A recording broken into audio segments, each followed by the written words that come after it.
C'est la voix de ceux qui construisent, innovent et transforment leur quotidien.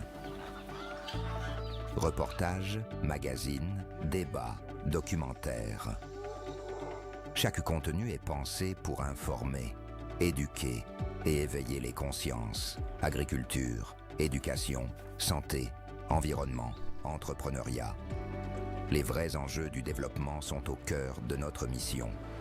Kavi TV, la télévision de développement, proche des réalités, tournée vers l'avenir. Informer pour agir. Inspirer pour grandir. Rejoignez-nous sur Kavi TV.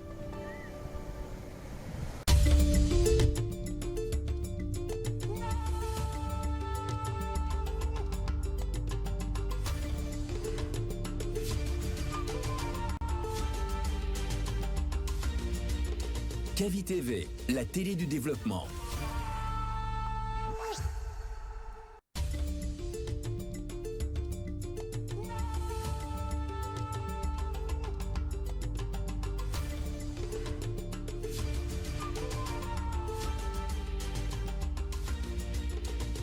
Kavi TV, la télé du développement.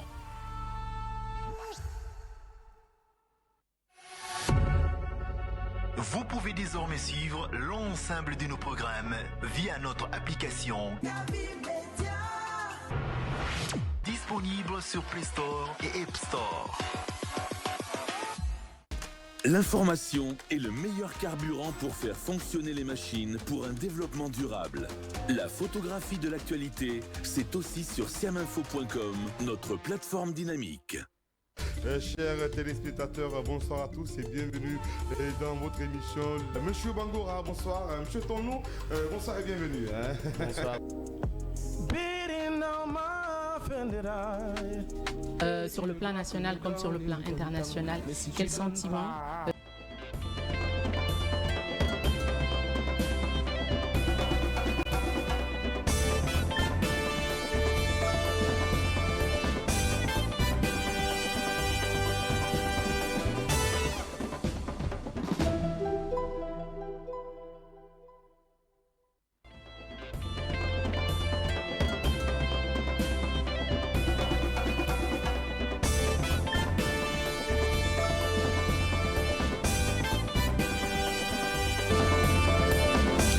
Bonjour à toutes, bonjour à tous.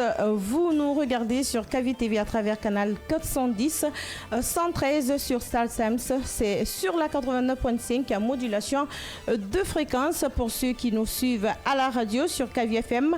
Vous pouvez également nous suivre via nos réseaux sociaux synchronisés Facebook, YouTube ou télécharger notre application mobile Kavi Média. Vous êtes dans votre émission Le Scanner qui vous parvient du lundi au vendredi quand il est 9h temps universel. Dans cette émission, nous vous faisons l'analyse et le décryptage de l'actualité avec nos chroniqueurs, mais aussi avec l'aide de nos différents invités. Ce 24 octobre marque la journée mondiale de la polio, une maladie qui continue de faire des victimes à travers le monde malgré les nombreux efforts consentis pour son élimination. J'y arrive. À l'occasion de cette journée commémorative, le gouvernement guinéen et ses partenaires redoublent d'actions pour parvenir à son éradication totale. Je m'excuse, mais qu'est-ce que la poliomyélite ? Quels sont les symptômes, son mode de transmission, son traitement et les vaccins disponibles? Quelle est la situation actuelle de la maladie en Guinée, dans le monde? Quels progrès ont été réalisés dans la lutte? Autant de questions que nous poserons à nos premiers invités, Dr Albert Camara, coordinateur national adjoint du programme élargi de vaccination en PEV, et Madame Jacqueline Haribo, représentante du Rotary Club International et le présidente de la Commission nationale polio, ainsi que Dr Solano, qui sera là également avec nous. Au-delà de la connaissance de la maladie et de son traitement, il est essentiel de comprendre les stratégies mises en œuvre, le niveau de couverture vaccinale ainsi que les défis et perspectives pour une éradication définitive de la polio. C'est pourquoi dans la deuxième partie de cette émission spéciale, nous aurons les interventions de Dr Sekou Solano, administrateur national du programme de surveillance des maladies évitables par la vaccination à l'OMS, représentant du consortium IMEP, Initiative mondiale pour l'éradication de la polio, et bien sûr la compagnie, il sera bien sûr en compagnie, du docteur Albert Camara, coordinateur national adjoint du PEV au ministère de la Santé. Et bienvenue à tous dans cette émission spéciale dédiée à la Journée mondiale de la polio.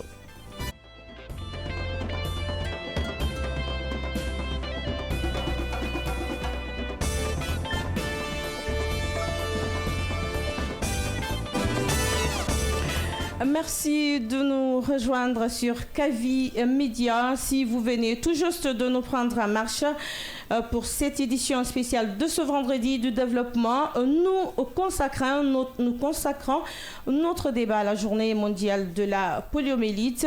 Et je suis accompagnée de Yaya Diallo ce matin. Bonjour Yaya. Bonjour Fatou, bonjour à tous.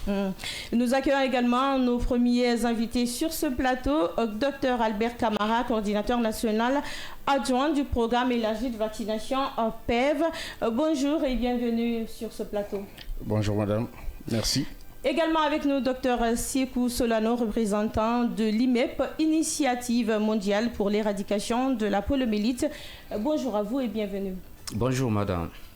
Ce 24 octobre, le monde commémore la Journée mondiale de la polio. Malgré les efforts considérables déployés depuis des années, cette maladie continue de faire des victimes en Guinée comme ailleurs. Les autorités sanitaires et leurs partenaires restent pleinement engagés dans l'objectif de son éradication totale. Avant donc d'aller sur la situation actuelle et les progrès, nous allons ouvrir le bal avec les questions plutôt cliniques. Docteur Albert, qu'est-ce qu'il y a à savoir sur la polio? C'est quoi la polio? A-t-il des symptômes? Qu'est-ce qui cause la polio et comment se manifeste-t-elle? Ok, merci madame. Merci aux téléspectateurs qui nous regardent aujourd'hui sur Kavi Média. Je commencerai juste par me présenter. Je suis le Dr Camara Albert, le coordinateur national adjoint du programme élargi de vaccination. Et parlant de la polio aujourd'hui, c'est une occasion quand même pour le programme élargi de vaccination et de communiquer par rapport à cette maladie qui est une priorité au niveau du ministère de la Santé. Alors, la poliomyélite est une pathologie infectieuse grave, madame, et contagieuse, et qui est engendrée, disons, par le poliovirus. Et rapidement, disons, ce dernier peut attaquer le système nerveux, et ça peut être irréversible. Et ça se manifeste, comme vous l'avez posé comme question, par une fièvre, vomissement, et qui peut se terminer, au fait, par une paralysie et les douleurs au niveau des membres. Et donc voilà, et si vous avez posé la question par rapport à cette première partie, ce que j'avais comme élément de réponse à vous dire. Est-ce que cette maladie concerne que les enfants ou bien c'est tout le monde? Bon, la maladie concerne beaucoup plus les enfants de moins de 5 ans. D'accord. Concerne beaucoup plus les enfants de moins de 5 ans. Et comment se manifeste-t-elle au niveau des enfants? Bon, au fait, c'est ce que je disais tantôt. Ça commence par une fièvre, des maux de tête, des vomissements et ça se termine par une paralysie. Mais j'avoue que quand même, il y a un cas sur 200 qui se termine par cette paralysie, donc paralysie des membres inférieurs. Alors, monsieur Camara, quelle est aujourd'hui la situation de la poliomyélite en Guinée? Sommes-nous toujours considérés comme un pays libre de la polio? Libre de la polio, je dirais non. Mais il y a des efforts quand même qui sont fournis par les autorités actuelles du pays et accompagnés des partenaires techniques et financiers, notamment les autorités du ministère de la Santé. En 2000, par exemple, 23, on a connu 74 cas de poliomyélite au niveau du pays. En 2024, on n'a connu que 15 cas. Et cette année, pour le moment, nous sommes à 2 cas. Et donc des stratégies et l'accompagnement des autorités, notamment le ministre de la Santé actuel, il fait des efforts par rapport à la lutte contre cette maladie au niveau du pays, accompagné des partenaires techniques et financiers, notamment l'IMEP, l'initiative mondiale de l'éradication de la polio. Quelles sont donc les principales avancées aujourd'hui qu'ont enregistrées ces dernières années grâce au PEV? Je le disais tantôt, vous voyez drastiquement depuis 2023, 24, 25, il y a eu une réduction du nombre de cas au niveau du pays. Et au niveau du programme élargi de vaccination, j'avoue aujourd'hui, avec le retour du pays dans l'initiative de l'indépendance vaccinale, c'est-à-dire l'initiative permet au pays d'acheter les vaccins de qualité en quantité suffisante par le canal de l'UNICEF, le central d'achat de l'UNICEF. Et avec les autorités, le pays est revenu dans ce modèle d'initiative qui permet vraiment l'acquisition des vaccins et rendre les vaccins disponibles au niveau des points de prestation. Et ça, c'est vraiment grâce à l'actif des autorités actuelles du ministère de la Santé. Et donc, j'avoue que des efforts sont fournis, des stratégies sont développées au niveau du programme élargi de vaccination pour vraiment disponibiliser les vaccins au point zéro, c'est-à-dire au niveau des points de prestation, à travers des politiques, la mise en place de tout ce qui est équipement de chaîne de froid pour la conservation de ces vaccins et aussi le renforcement des capacités des agents au niveau des concentrés en matière de vaccination sur la vaccination pratique. Alors, M. Camara, puisque vous êtes coordinateur national adjoint du PEV, dites-nous aujourd'hui quels sont les défis actuels qui freinent la vaccination complète de la polio? Je le disais, il y a quelques années, on connaissait vraiment des ruptures de vaccins au niveau du pays. Mais j'avoue, ça fait plus de 12 ans aujourd'hui, grâce au retour du pays dans l'initiative de l'indépendance vaccinale, on a les vaccins de qualité et à moindre coût par le central d'achat. Alors, les défis actuels, c'est vraiment au niveau communautaire, surtout par rapport à la sensibilisation de la communauté, par rapport à l'acceptance, à l'adhésion. Il y a des défis majeurs aussi qui existent par endroits liés, disons, au personnel de santé. Mais le gros du lot aujourd'hui, c'est comment vraiment comment sensibiliser la communauté pour qu'ils puissent accepter au fait la vaccination tout en respectant les contacts dans le calendrier vaccinal. Est-ce que, comme un appel, vous avez fait une mise en place par rapport à la sensibilisation du vaccin de la polio? Et oui. Lors des activités de masse, il y a des activités de sensibilisation qui sont développées, au niveau pour vraiment informer la communauté à travers non seulement les réseaux sociaux, mais les médias comme vous, les blogueurs, ainsi de suite, et aussi l'implication des autorités, au niveau des concentrés religieux, ainsi de suite, qui, même au niveau des mosquées, il y a des sermons qui sont développés pour vraiment informer la communauté par rapport à ce que nous faisons comme stratégie. Ça, c'est vraiment les activités de masse. Ça dit quand il y a des campagnes. Au-delà des campagnes, actuellement, nous sommes presque à la fin de développer des outils de communication en faveur de la vaccination de routine qui se fait presque chaque jour dans les centres de santé, les postes de santé, en tout cas les points de prestation en matière de vaccination. Et ces outils sont développés, c'est des flyers, disons, c'est des boîtes à images. Très recommandés, ces vaccins sont impératifs pour les tout-petits. Des moyens de prévention indispensables contre la poliomyélite. Après le passage de la campagne nationale, l'Organisation mondiale de la santé vient en offensive.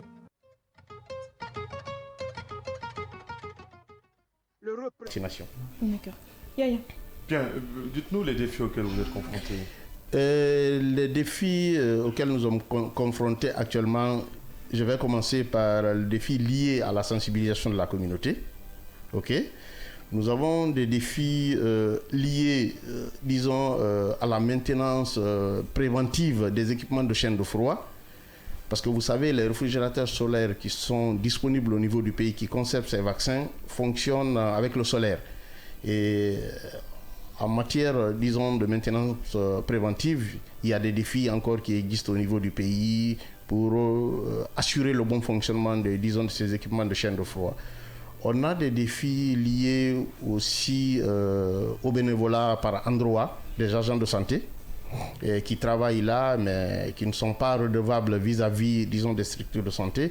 Et il y a un turnover, parce que qui parle de bénévoles, ce n'est pas des fonctionnaires qui sont dans ces structures-là.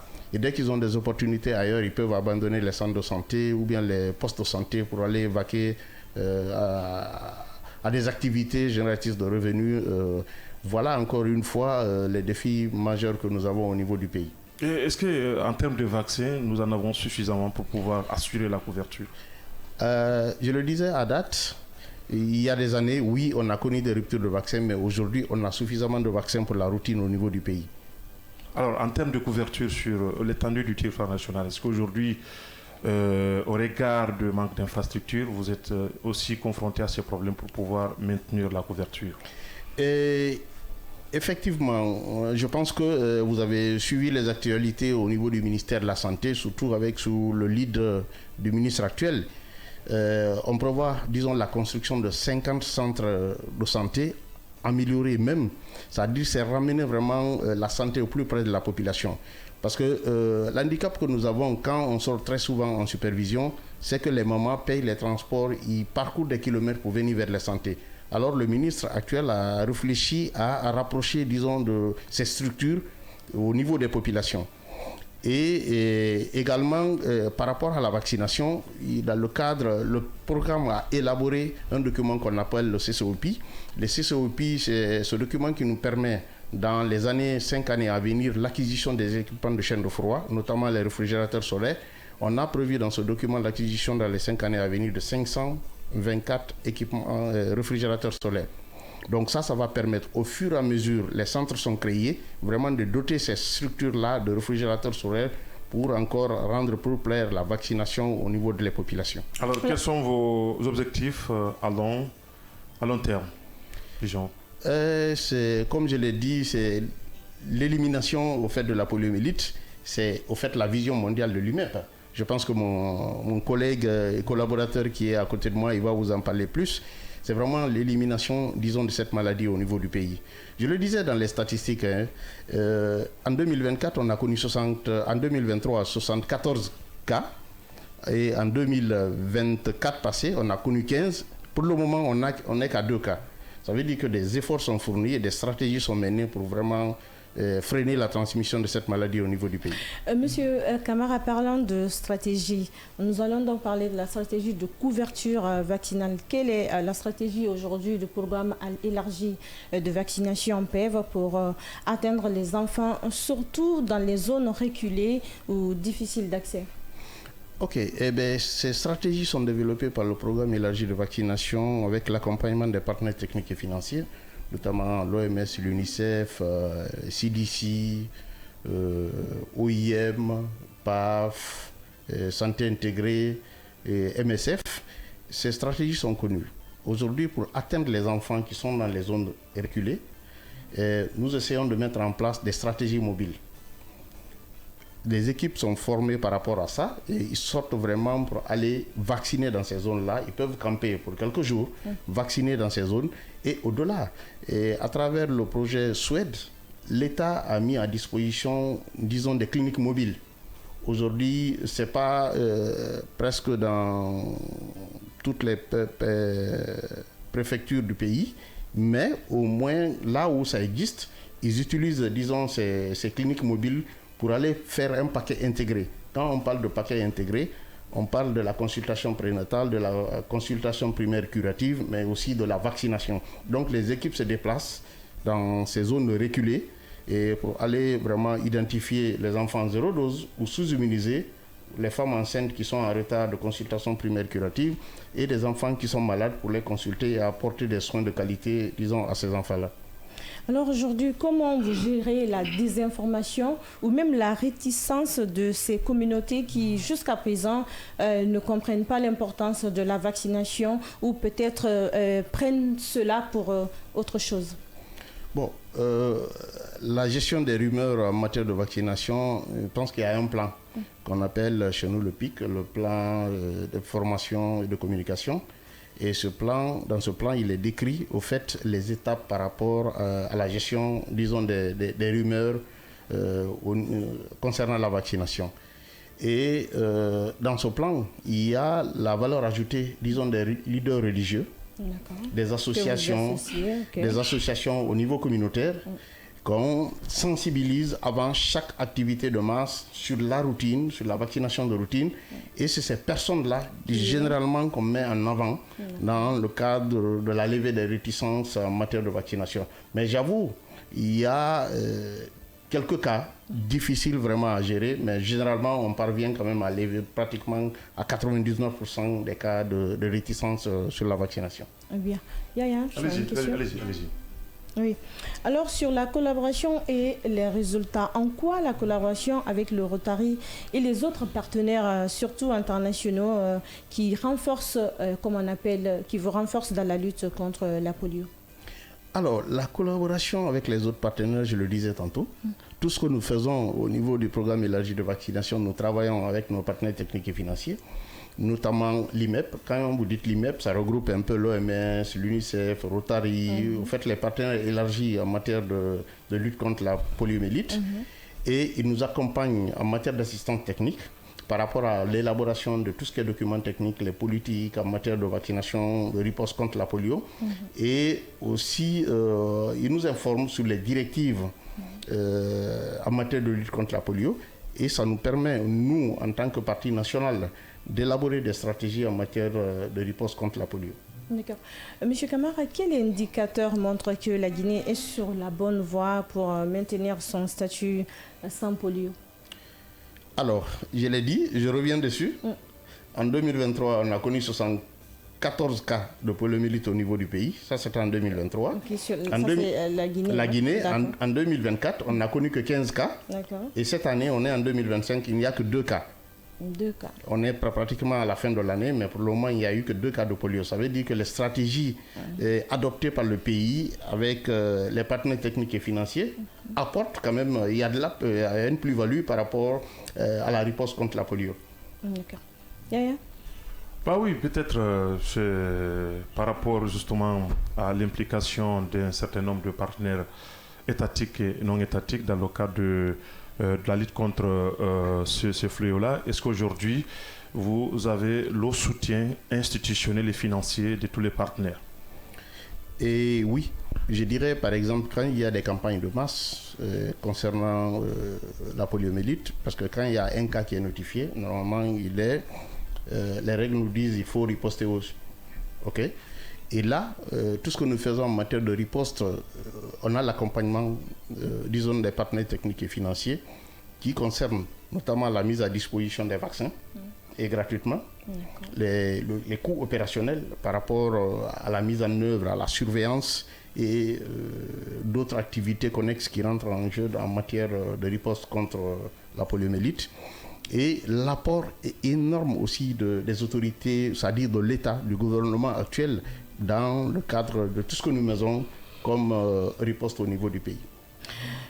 Peut-être une dernière question. Je veux savoir, la journée mondiale contre la polio ne coïncide pas forcément à une campagne de vaccination contre cette maladie. Alors, comment vous faites, comment vous célébrez, comment vous marquez cette journée quand elle est là? Bon, je pense que ça commence par rapport à ce que nous faisons là. Bien sûr. Parce que c'est informer vraiment la population qu'aujourd'hui, c'est la journée mondiale de la polio. Bien sûr. Et je pense que la collègue de Rotary, elle va vous en dire plus sur les activités prévues demain et sur l'île de Kassa en matière de sensibilisation de la communauté et quelques activités culturelles qui sont prévues sur l'île. Mais au-delà, je vous l'ai dit, le PEV actuel, on a comme vision, disons, de développer beaucoup plus la routine, c'est-à-dire les activités de routine chaque jour, les vaccinations qui s'effectuent au niveau des centres de santé.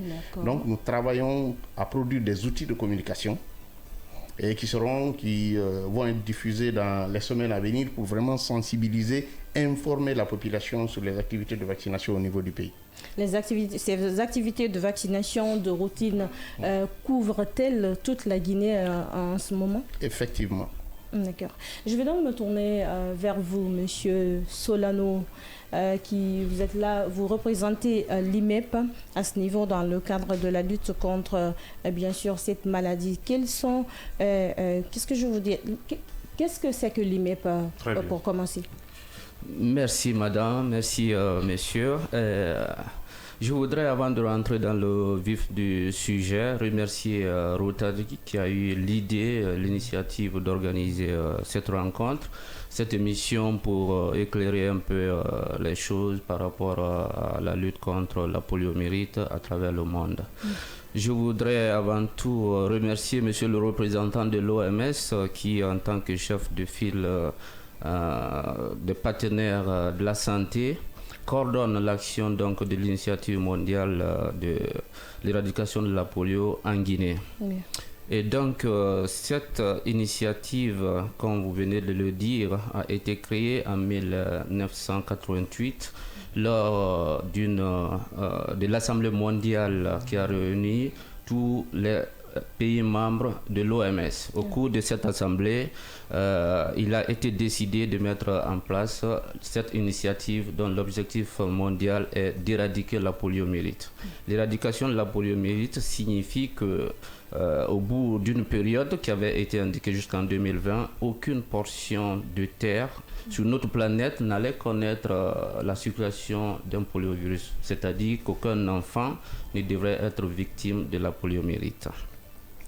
Et donc aujourd'hui, nous célébrons la 37e journée de lutte de cette initiative. Et sous le thème qui a été annoncé par le directeur régional de l'OMS, qui est « En finir avec la polio ». C'est-à-dire chaque enfant, chaque vaccin, partout, il n'y a plus de raison à ce que aucun enfant ne soit pas protégé, comme l'a dit mon collègue, à travers des stratégies qui sont mises en œuvre dans les différents pays. Et donc, l'IMEP a 7 membres, parmi lesquels les gouvernements, les différents gouvernements des pays membres de l'OMS.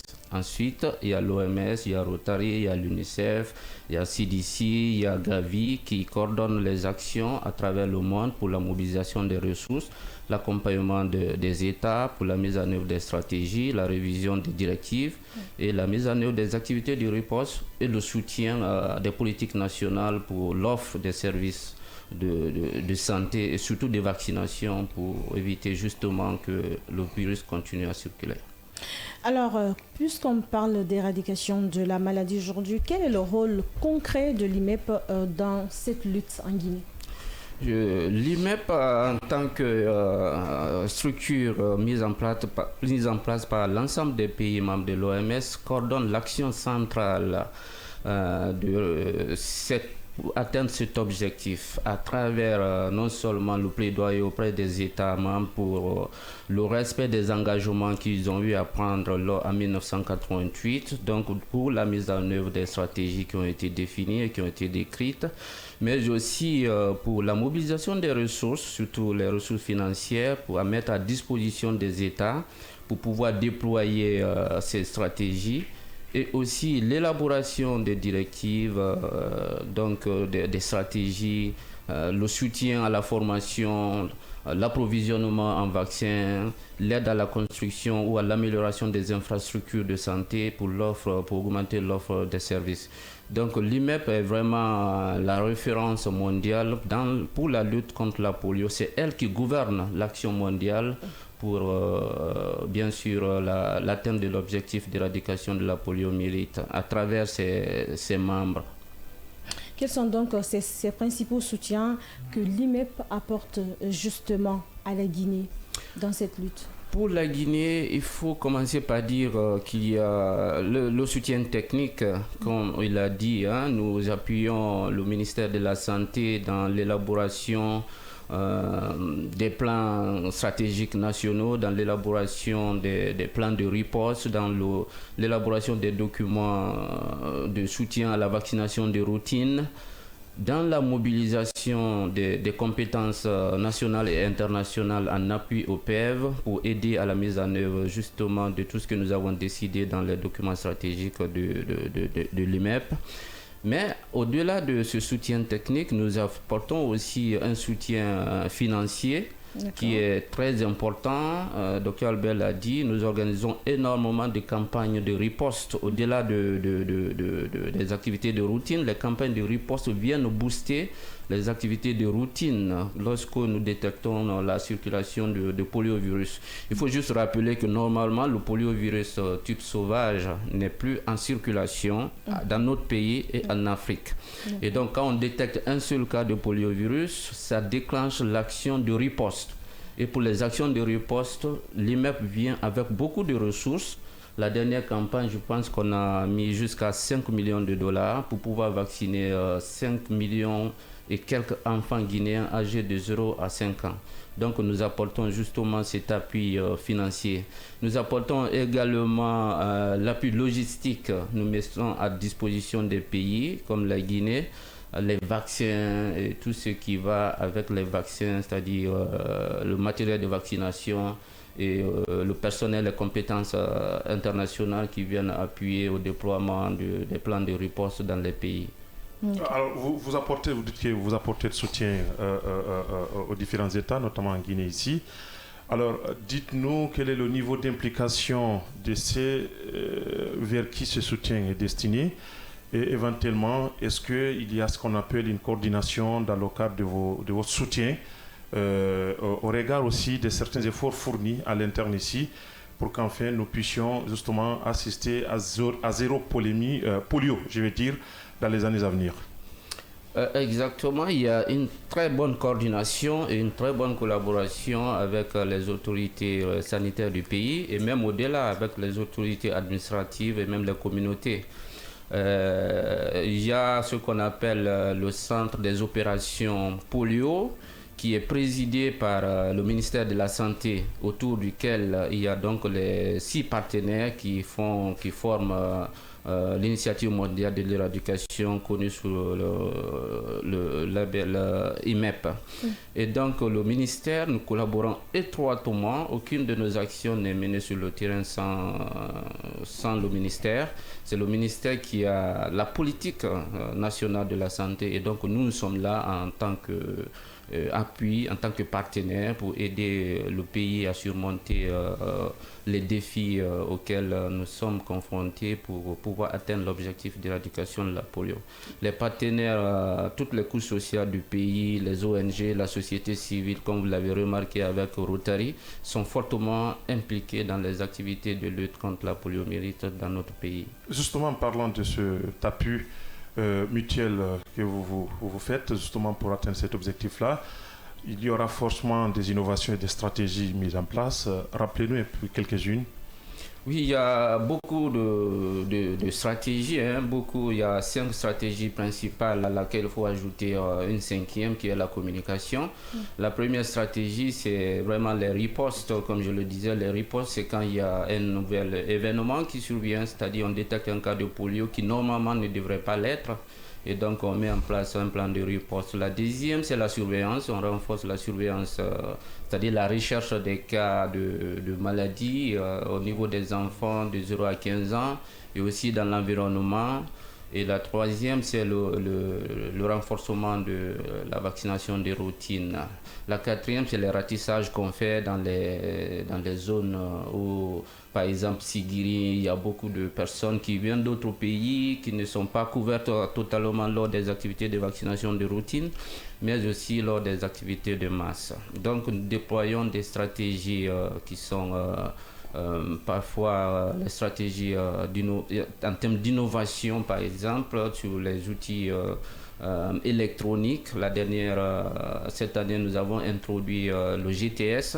Le GTS est un outil que l'IMEP a mis à disposition pour pouvoir suivre l'évolution des vaccinateurs pendant les campagnes de vaccination avec le téléphone, parce qu'on leur donne une certaine localité à couvrir à pied. Et donc avec le téléphone, nous restons au bureau pour voir l'évolution des vaccinateurs sur le terrain. Est-ce qu'effectivement ils sont rentrés dans tous les ménages du pays pour pouvoir vacciner les enfants. Donc c'est une innovation majeure qui a fait passer la qualité des campagnes de vaccination en Guinée de moins de 10% lorsqu'on a fait le premier tour en 2003 à 100% des enfants, des districts couverts. C'est-à-dire 100% des ménages ont été visités. Donc en cette campagne, donc ça a été une innovation majeure qui a été introduite. Au-delà de ça, il y a beaucoup d'autres innovations telles que au niveau laboratoire, nous renforçons la recherche et puis les méthodes de diagnostic pour rendre plus rapides les résultats afin de permettre au pays de riposter plus rapidement. Et aussi la surveillance, comme je venais de le dire, on a étendu la surveillance à la surveillance environnementale. Donc ce n'est pas seulement sur l'être humain qu'on cherche le virus, on le cherche également au niveau de l'environnement, donc à travers les eaux usées. Donc il y a beaucoup d'innovations, comme je venais de le dire, que nous mettons en œuvre justement à chaque fois que nous remarquons qu'il faut s'adapter, on innove et puis on avance vers l'atteinte de l'objectif d'éradication de la polio. Cette célébration ou commémoration intervient dans un contexte où beaucoup d'institutions internationales, disons, se retirent progressivement dans le cadre d'accompagnement de certains États, notamment africains. Comment, au niveau de votre organisation, comment faites-vous pour pouvoir créer des alternatives sans que cela ne puisse impacter naturellement le bon fonctionnement de cette lutte?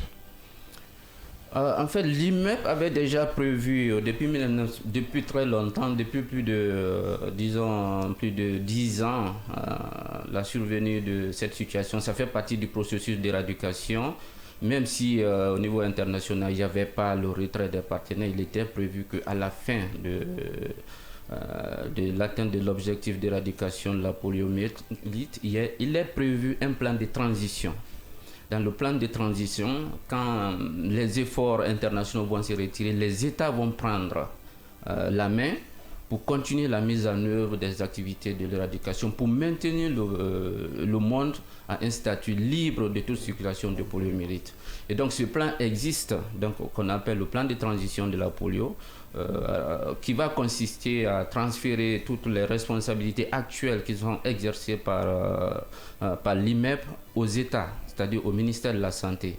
Mais cela s'est fait progressivement. Nous avons commencé déjà à faire les plaidoyers au niveau des gouvernements pour la mobilisation des ressources domestiques qui pourront supporter ces activités que nous menons actuellement, et aussi l'intégration des activités, parce que polio n'est pas un programme transversal, mais c'est pas un programme vertical, c'est un programme intégré qui apporte beaucoup de ressources actuellement au niveau du PEV, qui supporte beaucoup d'activités du PEV, d'autres maladies qui n'ont pas suffisamment de financement.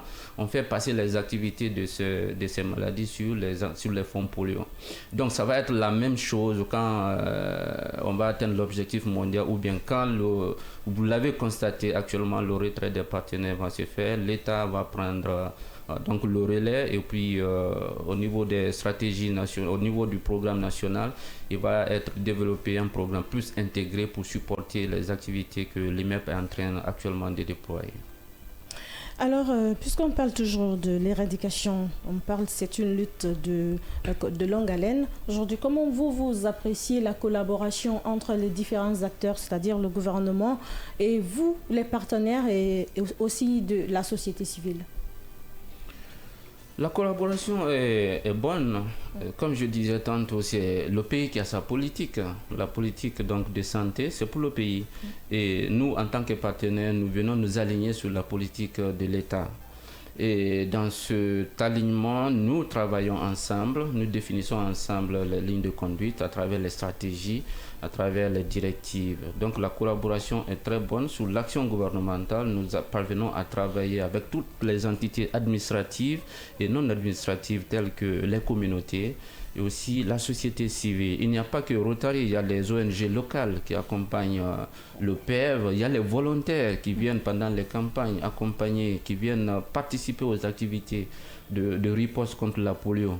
Il y a les ambassades, il y a d'autres pays, les bonnes volontés, il y a les donateurs qui participent. Donc c'est vraiment ouvert à tout le monde, à toutes les bonnes volontés. Et la collaboration est très fructueuse, comme il a dit. L'épidémie régresse énormément. Entre 2024 et 2025, par exemple, on avait 24 pays en Afrique qui étaient en épidémie active. Aujourd'hui, nous ne sommes qu'à 10, c'est-à-dire plus de 10 pays sont sortis de cette situation de circulation de poliomyélite. Cela est dû à la coordination et à la participation de tout le monde, pas que ceux qui donnent de l'argent, mais ceux qui ont la volonté de s'investir humainement dans l'action de l'éradication de la poliomyélite auprès des gouvernements et auprès de l'IMEP. Journée mondiale contre la polio. Aujourd'hui, nous sommes avec les acteurs concernés, que ce soit le gouvernement représenté par le PEV ici, les partenaires, l'IMEP qui englobe tous les partenaires qui entrent en ligne de compte dans cette lutte. Nous allons donc parler des défis et perspectives. Aujourd'hui, quels sont, selon vous, les plus grands défis à surmonter pour atteindre l'humilité, bien sûr, collective contre cette maladie? Le plus grand défi auquel nous sommes confrontés, c'est l'atteinte de chaque enfant, d'où qu'il soit, pendant les activités de masse, c'est-à-dire pendant les campagnes. C'est un très grand défi pour le père. Monsieur le coordonnateur adjoint du père vient de le dire. C'est un défi majeur pour nous parce que vous connaissez le pays, il y a près de 300 îles le long de notre côte et il y a beaucoup de zones qui ne sont pas accessibles ou qui sont difficilement accessibles. Les zones minières qui sont des zones de prédilection de toutes les populations presque de l'Afrique de l'Ouest. Donc c'est le plus grand défi que nous avons, comment atteindre tous les enfants pour pouvoir leur donner au minimum 2 doses de vaccin contre la poliomyélite. Le deuxième défi, c'est le défi lié à la communication, c'est-à-dire à la résistance vaccinale, à la désinformation ou au découragement, c'est-à-dire à ceux qui véhiculent des messages comme quoi le vaccin serait nuisible. Donc, c'est l'infodémie, j'allais dire. C'est vraiment le deuxième défi, comment communiquer suffisamment et objectivement auprès des mères d'enfants, les pères d'enfants. Donc à la désinformation autour de cette maladie et même de la vaccination. Exactement. Les vaccins sont sûrs, je viens de le dire, sont très sûrs. Et les vaccins sont efficaces. Nous sommes à 1% de l'atteinte de l'objectif mondial d'éradication. Nous avons fait le chemin, nous avons fait les 99%. Il ne nous reste que 1%. Actuellement, à travers le monde, il n'y a que 2 pays où le type sauvage est en circulation. C'est l'Afghanistan et le Pakistan. En Afrique, il y a d'autres variants qui existent. Mais tant qu'aucun pays, tant qu'il y reste encore une portion du territoire mondial dans lequel le virus circule, c'est que l'objectif n'est pas atteint. C'est-à-dire que tout le monde est exposé. Donc voilà les principaux défis. Au-delà de ça, il existe les défis qui sont opérationnels, tels que les activités de supervision qui sont souvent pas de qualité, la planification, parfois il faut revenir, il faut faire une bonne micro-planification, les difficultés de déploiement des stratégies parfois liées à des événements soit politiques ou bien qui font repousser les agendas d'exécution ou alors des catastrophes et autres. Donc voilà l'essentiel des défis auxquels nous sommes confrontés. Le nouveau défi, peut-être vous venez de le dire, c'est le retrait ou bien la démission du financement international. Mais pour cela, il y a des stratégies qui existent. Soit on va vers l'optimisation des ressources pour potentialiser les résultats en fonction des moyens que nous avons actuellement à disposition. À ce niveau, quelles sont donc les perspectives ? Les perspectives, c'est comment renforcer, maintenir l'élan, en fait. Comment maintenir l'élan. La Guinée vient, il y a maintenant plus de 13 mois, on n'a pas de poliovirus type 2 qui circule, donc la riposte a été très efficace. Et il y a près de 6 mois, on n'a pas le dernier type qu'on a détecté. Donc la perspective, c'est de maintenir ce statut libre, indemne pour notre pays de toute circulation de poliovirus. Les perspectives sont également la mobilisation des ressources pour ne pas que nos efforts tombent, qu'on se retrouve encore à riposter contre les maladies. Donc voilà, principalement, et l'autre perspective que je vais dire, c'est peut-être comment l'État guinéen va progressivement commencer à prendre les responsabilités par rapport au maintien des acquis que l'OPEV a actuellement en termes de mise à disposition des vaccins pour la vaccination des routines, sans rupture, pour que tous les enfants qui se présentent à tout moment dans les centres de santé ne puissent pas être renvoyés à la maison pour manque de vaccins. Ça, c'est déjà un grand acquis qui est fait pour le pays. Il y a près de plus d'une année, on n'est pas dans cette situation. Donc nous pensons que ces efforts pourront maintenir l'élan et qu'on va atteindre l'objectif d'éradication de la poliomyélite très prochainement. Bah oui, peut-être son dernier mot, puisqu'on a presque tout dit, c'est de dire que... Non, nous allons continuer avec, je crois, avec les questionnaires. Quelles sont donc les innovations ou les bonnes pratiques que l'IMEP a introduites pour améliorer, bien sûr, la surveillance et la qualité des campagnes?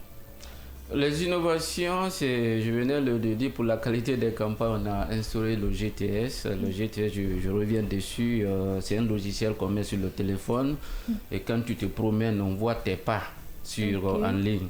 Partout où tu as marché la journée, nous, on est capable de capturer ça et de représenter sur une carte.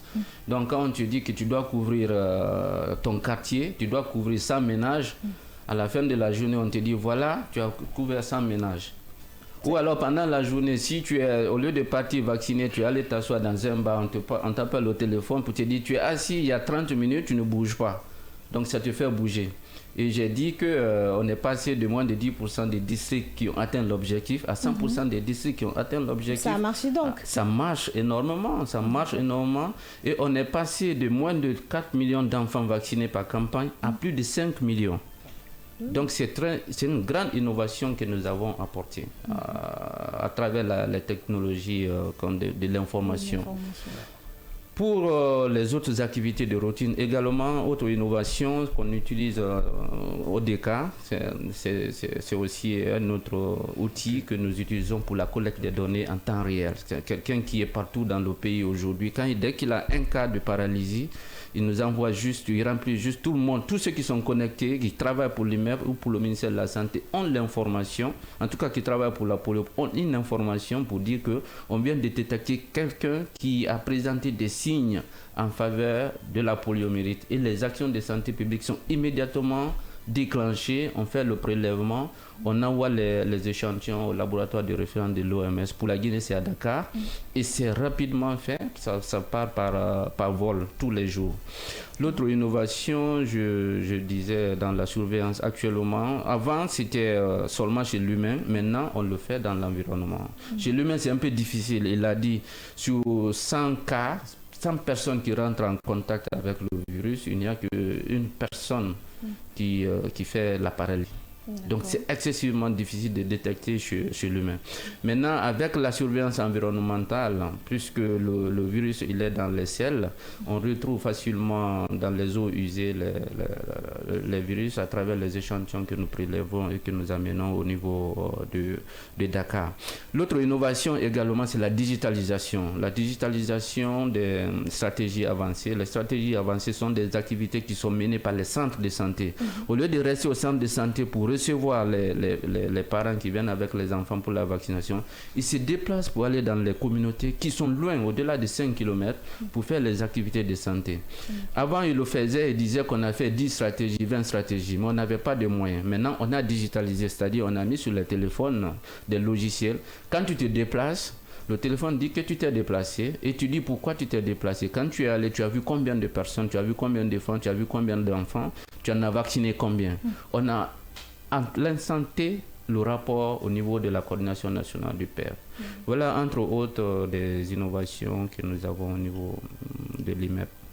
Alors avant de continuer, je sais que l'IMEP regroupe en son sein plusieurs autres partenaires de santé, notamment l'OMS. J'ai envie de savoir à quel moment la maladie atteint le niveau de paralysie chez l'enfant. Docteur Albert venait de le dire. Il n'y a que 1% des personnes atteintes, il a dit, sur 200 personnes, il y a une personne qui présente la paralysie. C'est-à-dire les 72% des personnes qui ont été en contact, c'est-à-dire qui ont été affectées, ils ne présentent aucun signe, même céphalée, même fièvre, rien. Il n'y a que 24 qui font une petite une maladie passagère, peut-être une céphalée et autres. Et 4% qui, peut-être un jour, 2 jours, mais ça disparaît. Il n'y a que 1% chez qui on trouve la paralysie. Et c'est la paralysie le signe qui alerte le médecin ou bien le praticien pour dire attention, il faut penser à la polio. Sinon, tous les autres signes, le vomissement, la fièvre, le palud, les autres maladies peuvent causer ça. Donc, c'est vraiment à quel niveau? Actuellement, à cause de l'objectif mondial d'éradication de la polio, un seul cas suffit de déclencher l'action de riposte. L'action de riposte veut dire quoi? Organiser les campagnes de vaccination pour vacciner plus d'1 million ou bien d'1 million d'enfants autour de l'unique cas. Donc un seul cas suffit pour déclencher la riposte. D'accord. Alors est-ce que vous avez un dernier mot? Le mot de la fin, c'est, je l'avais dit en l'entame, c'est remercier d'abord vous qui avez accepté de recevoir cette émission et qui participez vraiment à la lutte contre l'infodémie sur la vaccination. Donc nous passons des messages très importants par rapport à la vaccination. Le mot de la fin, c'est aussi interpeller les mères de famille, les pères de famille qui ont les enfants dans les tranches d'âge de moins de 5 ans à penser à la vaccination des enfants parce que la poliomyélite elle est invalidante. Ça veut dire que quand un enfant est paralysé, c'est à vie. Il n'y a pas de traitement curatif. Il n'y a que le préventif. Et le préventif, c'est la vaccination. Et les vaccins sont sûrs, ils sont protecteurs, ils sont gratuits. L'État guinéen a mis les vaccins gratuitement pour tout le monde. Donc c'est de mobiliser tout le monde, tous ceux qui ont des enfants de moins de 5 ans à passer dans les centres, de vérifier le carnet, est-ce que l'enfant a été protégé pour ne pas avoir un handicapé à la maison. Quand vous avez un handicapé à la maison, c'est un poids. Au début pour tout le monde, mais à la fin pour lui. Vous avez à travers la ville de Conakry les gens qui traînent par le sol, dans les pousse-pousse, même le goudron. C'est vraiment une charge morale pour lui, pour sa famille, pour la communauté et pourquoi pas pour le développement. Nous tendons vers la Guinée est en train d'aller vers un développement. On doit avoir des Guinéens sains, des Guinéens pas porteurs de handicap pour pouvoir travailler dans Simandou 2040. Il faut des gens valides. Donc le mot de la fin, c'est aussi remercier monsieur le représentant et tous les partenaires de l'IMEP qui se déploient en Guinée, les ONG et les donateurs qui font de l'action caritative pour la lutte contre la poliomyélite. Monsieur Sekou Solano, je rappelle que vous représentez l'IMEP qui est l'initiative mondiale pour l'éradication de la poliomyélite. Merci de partager ce plateau avec nous.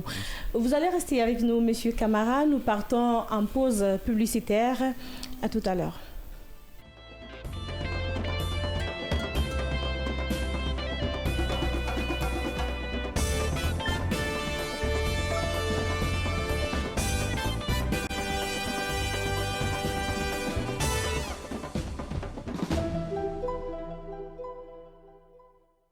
Chez Mondial Express, nous transformons vos voyages en une expérience inoubliable. Faites confiance à notre expertise pour des services de qualité supérieure.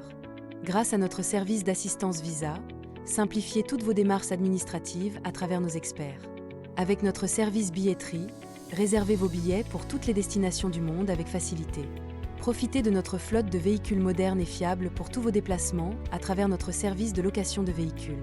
Grâce à notre service d'évacuation sanitaire, comptez sur notre service réactif et professionnel pour vos besoins médicaux à l'international.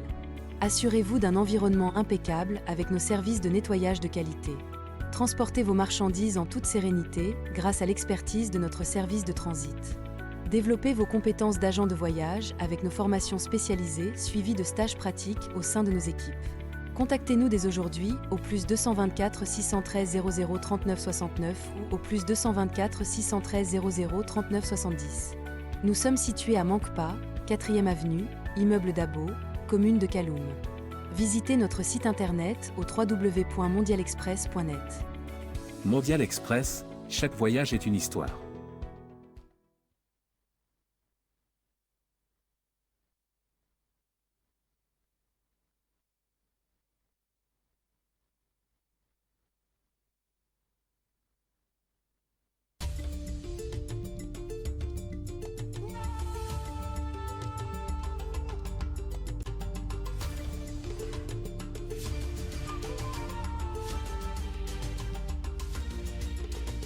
Kavi TV, la télé du développement.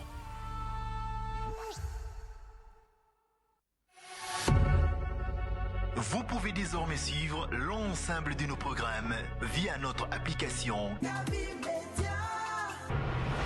disponible sur Play Store et App Store.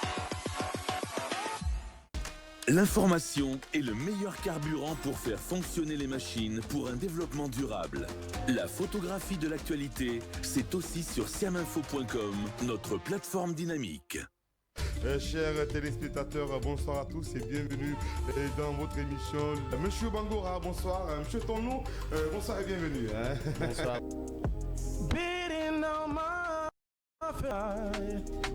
Sur le plan national comme sur le plan international, quel sentiment t'anime? Tu ne m'as même pas laissé essayer une fois au moins.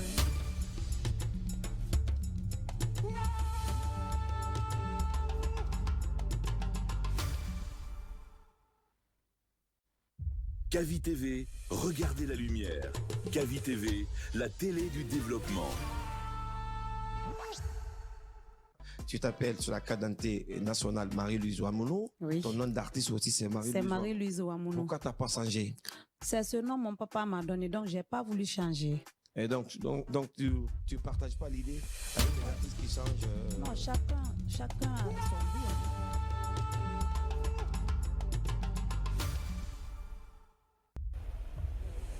Kavi TV, regardez la lumière. Kavi TV, la télé du développement. Kavi TV, c'est plus qu'une chaîne. C'est la voix de ceux qui construisent, innovent et transforment leur quotidien. Reportages, magazines, débats, documentaires. Chaque contenu est pensé pour informer, éduquer et éveiller les consciences. Agriculture, éducation, santé, environnement, entrepreneuriat. Les vrais enjeux du développement sont au cœur de notre mission. Kavi TV, la télévision de développement, proche des réalités, tournée vers l'avenir. Informé pour agir, inspiré pour grandir. Rejoignez-nous sur Kavi TV.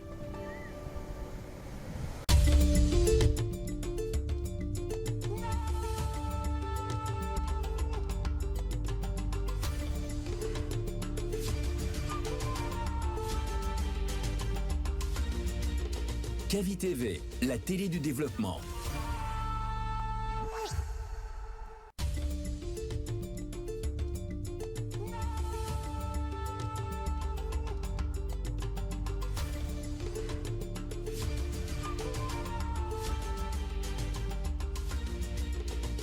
Kavi TV, la télé du développement.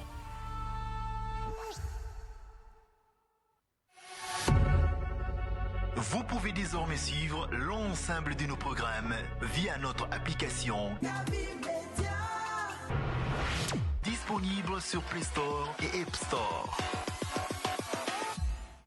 L'information est le meilleur carburant pour faire fonctionner les machines pour un développement durable.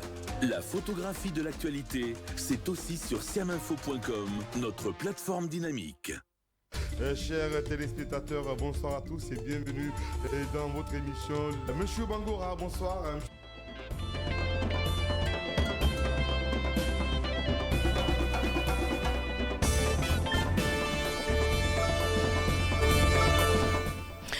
journée mondiale contre la poliomyélite. Chaque 24 octobre, le monde entier célèbre cette journée.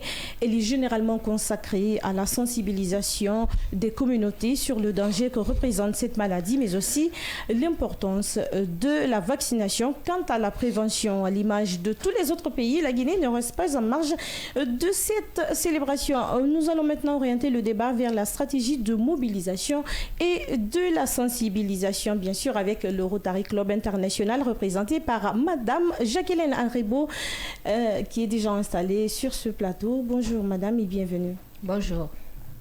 Alors, le Rotary Club International, un acteur majeur dans la lutte contre la poliomyélite.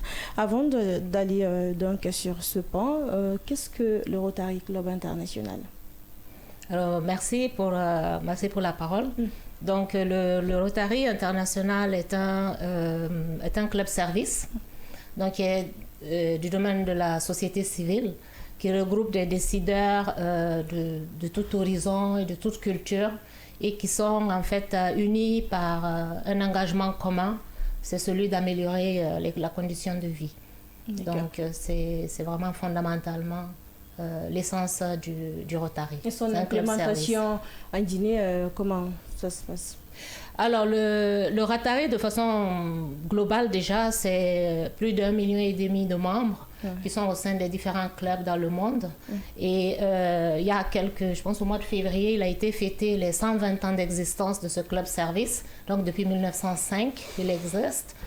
Et c'est un avocat qu'il a créé autour d'autres collègues avec lesquels ils se réunissaient pour un peu échanger et voir comment, au-delà de leur travail, comment aider la communauté environnante.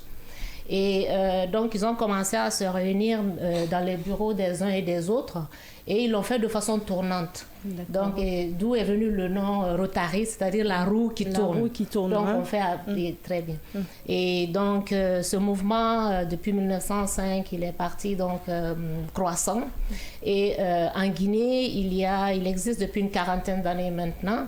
Il y a différents clubs à Conakry, mais aussi dans les régions comme Kankan et Zérékoré. Et en termes d'organisation, de fonctionnement, il y a différents groupes d'âge, si je puis dire. Les plus jeunes, c'est les interactions de 12-18 ans. Et après, on a les moins de 30 ans, qui sont les rotaraxiens. Et après, il y a les adultes professionnels. Qui sont les rotariens, qui sont les adultes professionnels, mais qui ont tous, disons, la mission d'être les parents et mentors des plus jeunes. D'accord. Alors, puisque nous parlons de l'éradication de la polio, quels sont les grands soutiens que le Rotary Club apporte dans cette lutte, comme on appelle, qu'ils soient financiers, qu'ils soient plaidoyers ou même la mobilisation communautaire? Ok. Donc, ce qu'il faut savoir d'abord, c'est que le Rotary a 7 axes stratégiques. Et parmi ces axes stratégiques, il y a la santé, il y a la prévention et le traitement des maladies telles que la polio, mais aussi le paludisme et l'hépatite.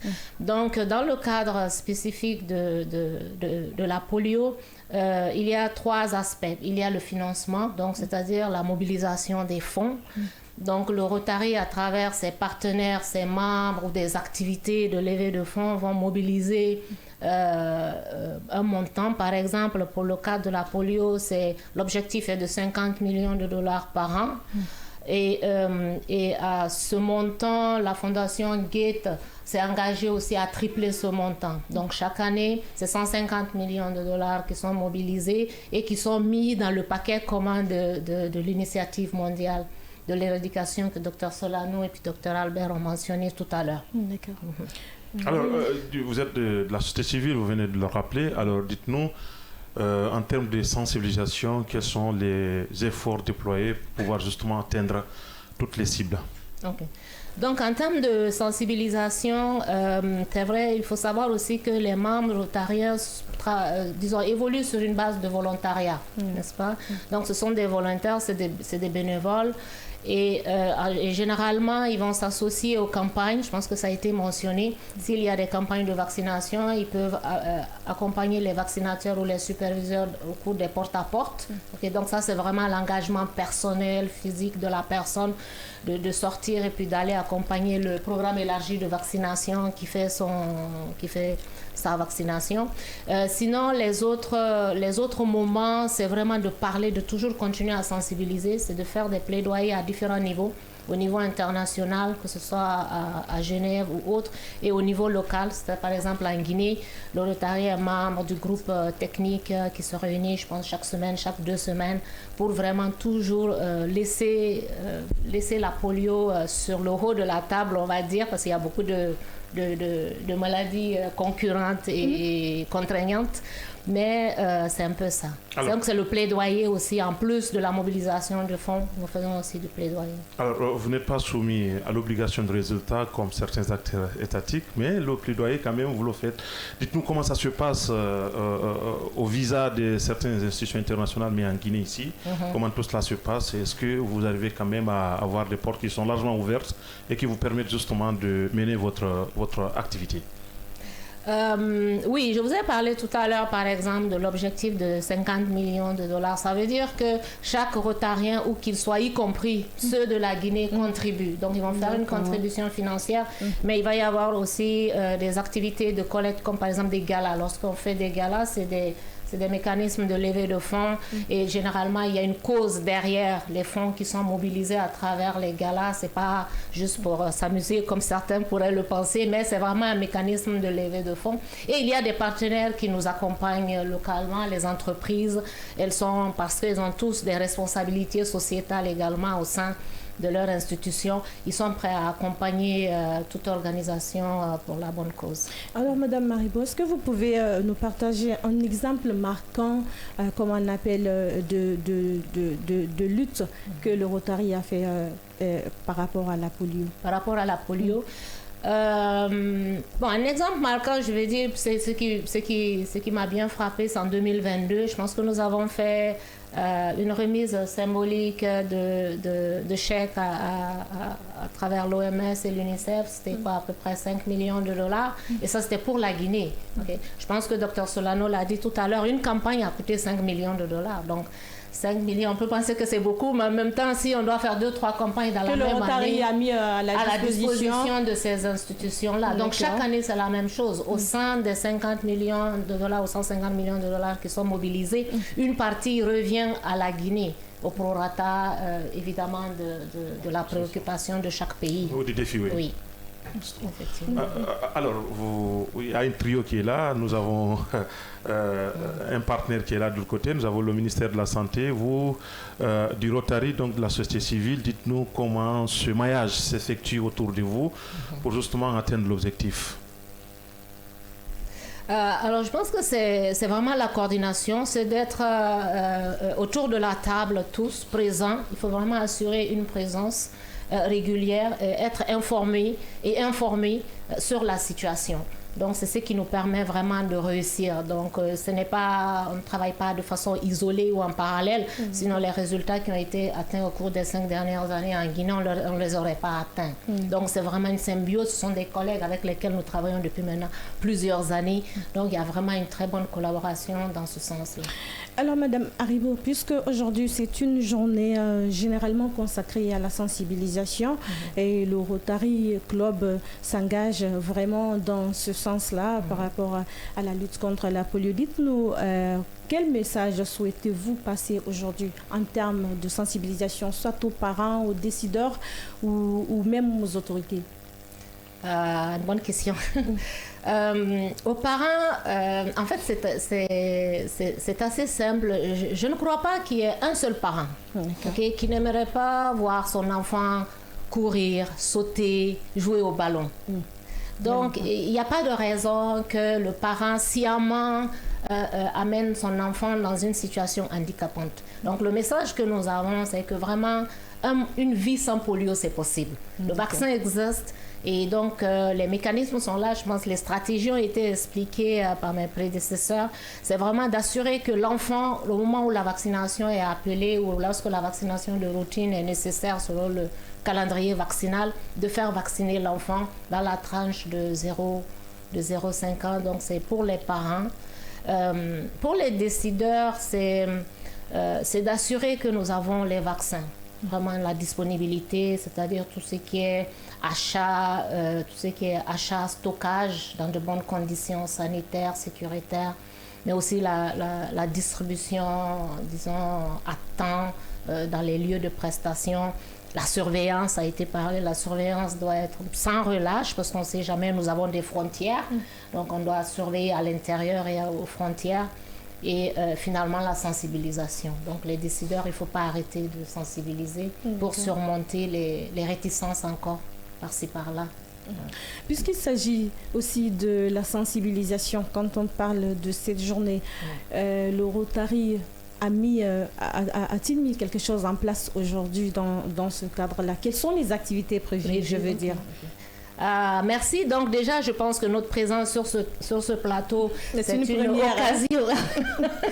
c'est une occasion de sensibiliser l'opinion, de rappeler que vraiment c'est une maladie qui est encore là. Nous avons eu 2 cas, on aimerait l'année prochaine entendre que c'est 0 cas et que bon, on n'a pas besoin de faire des campagnes, mais nous sommes en routine, c'est-à-dire que les vaccinations sont faites au moment où elles doivent être faites.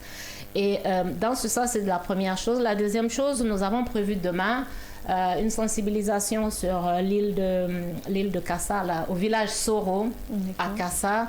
Nous allons faire une sensibilisation auprès des communautés et donc ils vont eux-mêmes organiser, disons, l'animation avec la formation sanitaire qui est à Kassa et donc les partenaires et toutes les personnes qui voudraient se joindre à nous sont la bienvenue par rapport à cette activité. Oui, vous venez de rappeler un certain nombre d'activités, un certain nombre d'initiatives que vous êtes en train de mener. Tout n'est pas rouge. Est-ce qu'il y a quelquefois des défis, peut-être institutionnels ou liés au financement auxquels vous êtes confrontés? Oui, les défis sont, je pense que le Dr Solano l'a mentionné un petit peu, et vous aussi, c'est le retrait progressif de financement des partenaires. C'est vrai que le Rotary n'est pas gouvernemental. C'est vrai, c'est une fondation, elle lève des fonds, elle n'est pas gouvernementale. Donc, de plus en plus, la société civile essaye de pas compenser, mais de faire plus que sa part pour ne pas que cette lutte puisse faiblir en fait. Donc là où les gouvernements, peut-être que ce soit américains, européens ou quel qu'il en soit, sont en train de retirer, mettons, des fonds, la société civile doit s'engager un peu plus pour la prise en compte de ces préoccupations-là. Avant de continuer, je vais me tourner vers vous, Monsieur Solano. J'ai envie de savoir toutes les, comment on appelle, les mobilisations qui se font, les actions menées par les partenaires. Est-ce que tous les partenaires doivent forcément vous rendre compte ou même bien avant de mettre des actions en place, comme on appelle, vous consulter? J'ai envie de savoir comment ça se passe, la collaboration. Vu que l'IMEP regroupe en son sein plusieurs partenaires, dont même le Rotary, comment ça se passe? Le micro, s'il vous plaît. Bon, je l'avais dit tantôt, il n'y a pas forcément de lien de compte rendu. D'accord. Quand Rotary fait des choses, il doit rendre compte à l'OMS ou bien à l'UNICEF. Non, il n'y a pas ça. D'accord. Comme elle a dit, c'est un consortium. Nous avons tous adhéré à l'objectif de l'éducation de la polio. Donc chacun vient volontairement avec les moyens qu'il a. Parce que nous sommes là pour une cause humaine, humanitaire. Il n'y a pas cette relation de compte rendu. Donc il y a une relation de collaboration et d'intérêt commun. Et comme elle a dit, tous les efforts, qu'ils soient financiers, qu'ils soient matériels ou humains, sont mis dans un panier commun. Et à partir de ce panier commun, on fait la répartition des ressources selon les besoins, selon les situations d'urgence partout dans le monde. D'accord. Monsieur Kamara, je vais me tourner vers vous. Comment se passe la collaboration avec les partenaires, vous qui êtes le directeur adjoint du programme élargi de vaccination PEV? Comment ça se passe? La collaboration avec les partenaires, comme l'a dit, rappelé Solano, ça se passe très bien. Et il l'a dit, il y a l'accompagnement technique, l'assistance technique des partenaires techniques et financiers dans tout ce que nous faisons, dans l'élaboration des documents en lien avec la vaccination, la mise en œuvre, mais l'accompagnement même en matière de mobilisation des ressources. Il y a l'accompagnement des partenaires techniques et financiers, la mise en œuvre des activités opérationnelles sur le terrain, la supervision des activités, tout ce qui est activité également en lien avec la surveillance des maladies évitables par la vaccination. Donc tout ce package-là permet vraiment la mise en œuvre des activités dans les conditions qu'il faut. Et il l'a rappelé, depuis 2022-2023, on ne fait qu'améliorer notre façon de faire pour atteindre les objectifs d'éradication de la polio. Alors, que faudrait-il faire aujourd'hui pour que la polio ne revienne jamais en Guinée? Alors, on l'a dit, l'année-là, on n'a eu que 2 cas. Bien sûr. Nous espérons l'année à venir, avec tout ce qui est mis en place en matière de renforcement de la vaccination de routine au niveau du pays, à travers l'adhésion du pays à l'initiative d'indépendance vaccinale, l'acquisition des équipements de chaîne de froid, le renforcement des capacités des agents. On se permet, on peut espérer que les années à venir, la Guinée sera indemne, disons, de cette maladie au niveau du pays. Madame Haribou, selon vous, qu'est-ce qu'il faut faire pour renforcer la coordination entre tous les partenaires de lutte?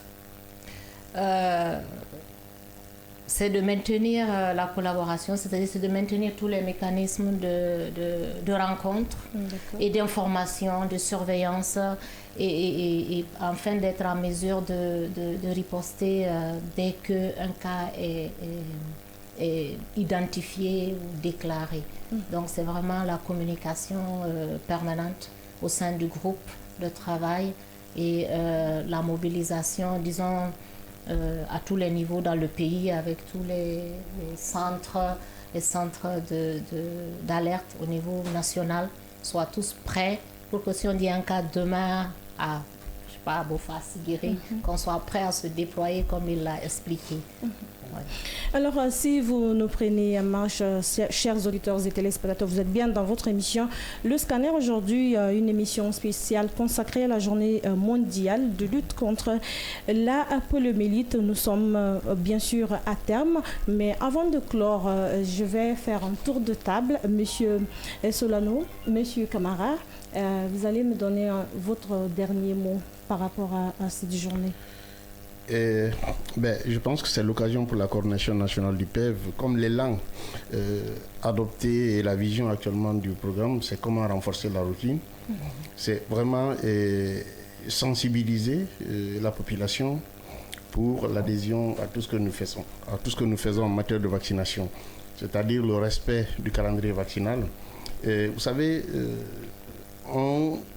la particularité de la vaccination, c'est que l'enfant n'est pas malade.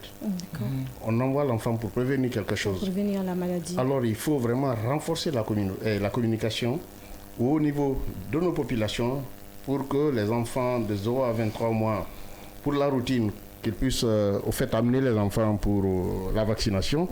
Et au-delà, quand il y a des campagnes de masse, vraiment accepter de faire vacciner les enfants. Ça va nous aider quand même à lutter contre ces maladies.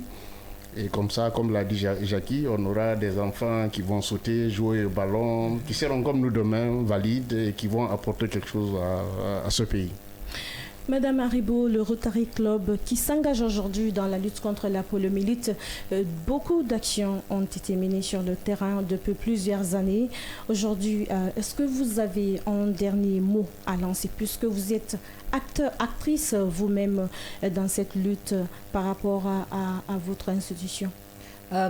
Oui, j'ai un seul mot, c'est que une Guinée sans polio, c'est possible. On a traversé beaucoup et je pense qu'on est peut-être ça d'atteindre le 0. Donc une Guinée sans polio, c'est possible. Et la bonne nouvelle, c'est que la solution est dans nos mains. Okay? La solution est dans nos mains, c'est-à-dire faisons vacciner les enfants. D'accord. Monsieur Sekou Solano, votre dernier mot? Merci, je vous remercie et rappeler, madame vient de le dire, nous sommes dans le dernier kilomètre pour atteindre l'objectif de l'éradication de la poliomyélite. Et qui dit dernier kilomètre demande beaucoup plus d'efforts. Si on vous dit de faire 28 km à pied, de faire 27, le dernier kilomètre, il faut être résilient, il faut être courageux, il faut être innovant. Et ça, nous l'avons. Nous avons l'engagement mondial, nous avons le partenariat, nous avons des technologies innovantes, nous avons des stratégies innovantes. Et comme elle a dit, un monde libre de polio, c'est possible. L'humanité l'a déjà fait. On a déjà éradiqué la variole. Polio, c'est pas impossible, c'est possible. Nous sommes dans le dernier kilomètre. Donc c'est le moment de se resserrer les coudes et, comme je l'ai dit, être entreprenant, innovant et résilient. D'accord. Merci Yaya Diallo. Merci. Merci à vous, monsieur Albert Camara. Merci. Merci, madame Haribo. Merci. Merci à vous, monsieur Sekou Solano. Merci. Vous l'avez compris, aimables auditeurs et téléspectateurs, nous sommes à la fin de cette émission, le Scanner. Journée mondiale contre la poliomyélite, un monde sans polio, c'est possible. Pourquoi pas l'éradication totale de cette maladie selon donc nous, aux intervenants gouvernement, partenaires financiers et techniques qui étaient avec nous sur ce plateau. Merci à l'équipe technique, la régie et vous, téléspectateurs et auditeurs. On se reprend pour le prochain numéro du Scanner. Au revoir.